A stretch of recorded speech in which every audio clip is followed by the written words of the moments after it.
आज आपण 5 हे एकक स्थानी अंक असलेल्या संख्यांचा वर्ग काढायचा पाहणार आहोत। चला तर बघा, एकक स्थानी आहे इथं 5 5 5 5 5।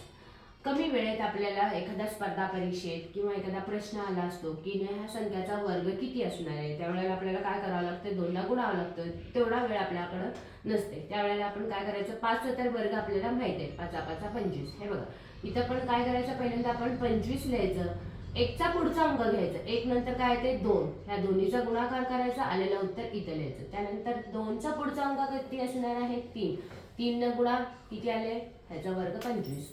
5 चा पहिल्यांदा 25 लिहून घ्या, त्यानंतर ह्या पुढचा अंक ह्याच्याशी गुणा, 3 गुणिले 4 किती झालं, 12।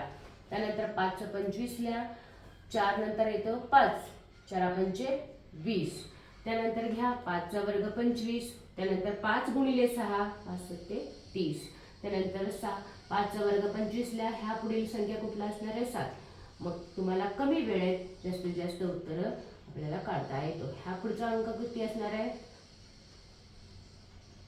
हा, त्यानंतर किती आहे 25, ह्या गुणिले 9 करा, किती असणार आहे तुम्हाला अंक।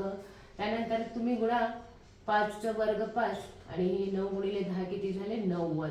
आणि हे आहे तुमच्यासाठी उत्तर, नक्की कमेंट मध्ये कळवा।